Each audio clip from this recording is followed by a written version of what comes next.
Hey guys, welcome back to Revealing Biblical Truths. In this video, we will be going through the book of 1 Samuel, chapters 16 through 20. Before we get started, go ahead and like the video, subscribe, share, and turn on post notifications so you can see future videos just like this one.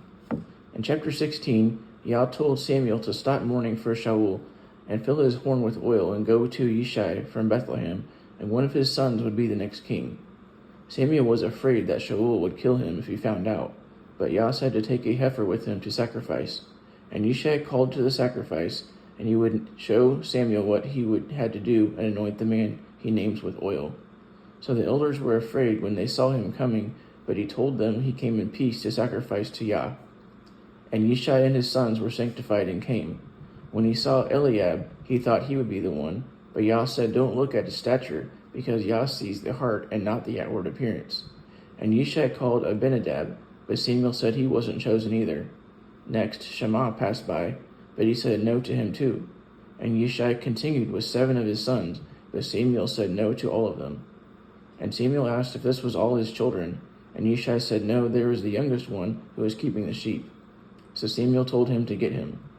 When he came, he was ready, and that word is Strong's H132, meaning red, and could also mean his hair was red. It also said he was beautiful to look at, and Yah said to anoint him to be king. So he anointed him, and the Ruach HaKodesh came upon David.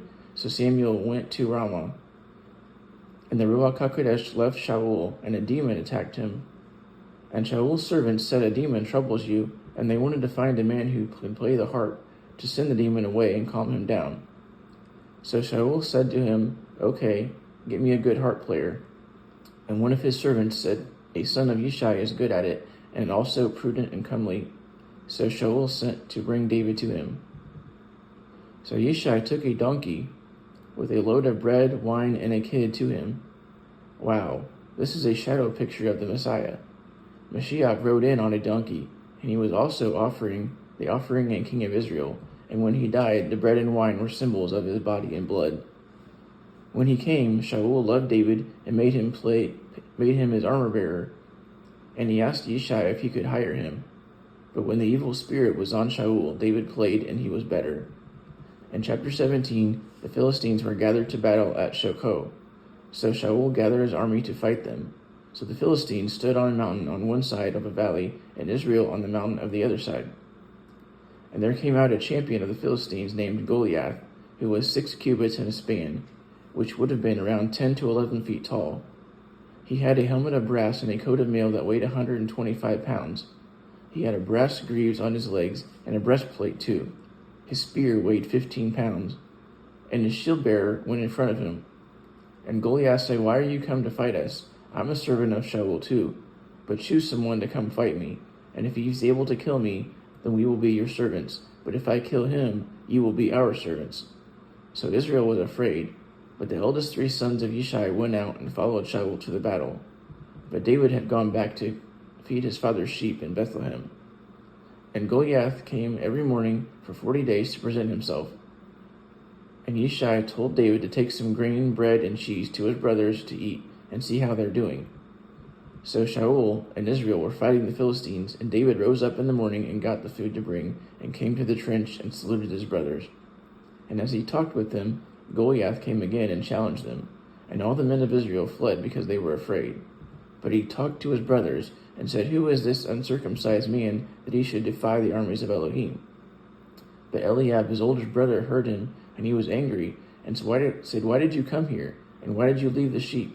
And accused him of just wanting to see the fight and being prideful. And others said the same thing. And word got back to Shaul. But David said, "Don't be afraid. He will go fight him." But Shaul said, "You can't fight him, as he's just a boy, and Goliath is a long-time fighter." But David recalled to Shaul the times when he fought off a lion and a bear, and Goliath would be just like him, seeing as he has defied Yah. And he said, just like Yah delivered him from the lion and the bear, he would deliver him from this guy. So Shaul said, "Okay, and take this armor and helmet and a coat of mail to protect you, and a sword." So David started to go, but then hesitated because he wasn't sure it would protect him, so he took the armor off.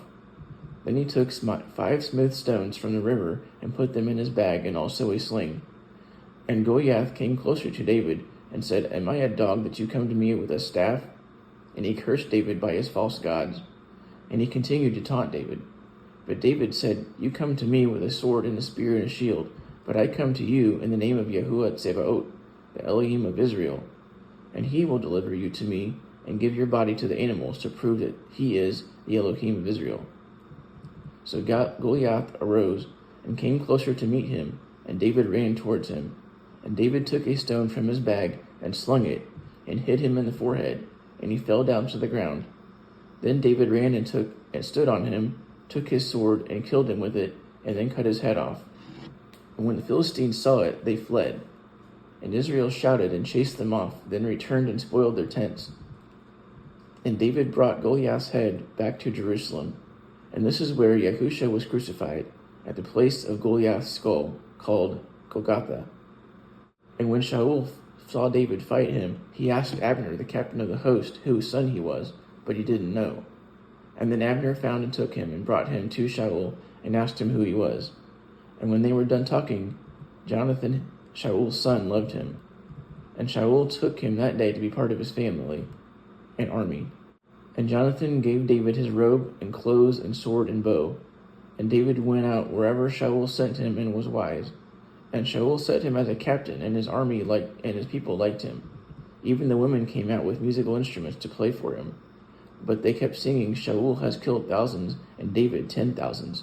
And that made Saul angry and jealous. And from then, Saul kept a close eye on him. Later, the evil spirit came on Saul, and David played the harp for him as usual. But Saul had a javelin in his hand and threw it at David. But David ducked it twice, and then Saul was afraid of him because Yah was with him. And when David kept acting wisely, Saul was more afraid of him. So Saul told David to take his oldest daughter, Merab, as a wife, but keep fighting for me. But as time passed, Merab was given to another man to wife, named Adriel. But Michal, Saul's other daughter, loved David, so he said he would give her to be his wife. But David said he was lowly and didn't have any money for a dowry. So he told David to bring him 100 foreskins of the Philistines instead. But Saul thought maybe he would die in battle trying to do it. David accepted and then fought them and killed 200 Philistines and brought their foreskins and told him the story. So Saul gave him Michal to be his wife, and he knew Yah was with him. Then Saul was even more upset and told his servants and even Jonathan to kill David. But Jonathan told David and told him to hide and said he would go out to the field where you are and eat with my father, and I'll tell you what I see. And Jonathan told his father not to kill David because he had been good to you and not sinned against you. So Saul listened to him and swore not to kill him. So Jonathan told David. And there was a war again, and David fought and killed more Philistines, and they fled. But then the evil spirit came on Saul again, and he had the javelin in his hand while David played the harp. And he threw it at David again, but he slipped away. Saul then sent men to spy on him and kill him in the morning when he came out of his house. So Michal let him out of the window, and he escaped. And Michal made it look like he was asleep in bed with a pillow. And when Saul's men came in to take him, she said he was sick. But when they came in to kill him, they found the pillow of goat's hair in the image. And Saul said, "Why did you deceive me?" And she said, "Let him go. Why should he be killed?" So David went to Samuel and told him everything. So Saul found out and sent messengers to take him. But when they saw the prophets prophesying, the Ruach HaKodesh came on Saul's messengers, and they prophesied too. So he sent other messengers, but it happened to them as well. And then he sent a third time, and they prophesied as well. So he himself came to a well and asked where Samuel and David were. And they said he was in Naioth and Ramah. And Saul went to Ramah too, and then stripped all of his clothes and prophesied as well, and laid down all day and night. So David came to Jonathan and told him what happened. But Jonathan said nothing would happen, and he would find out his father's plans. So David said tomorrow was the new moon, and he had to meet Saul for a meal, and he would hide himself until the third day. And if Saul missed David, then tell him he asked to go to Bethlehem and make a yearly sacrifice. But if he's angry, then he knows that he was trying to kill him still. And so they made a covenant there. So the plan was for David to hide in the field, and that Jonathan would shoot 3 arrows and send a man to find them. And if he said if the arrows are short, he would tell the man to take them, and he would be at peace.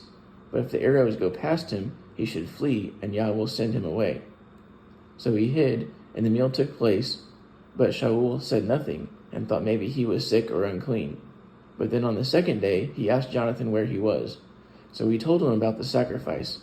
And then Shaul was angry at Jonathan, and said, as long as David lives, he would not be king. Go get David, because he will die.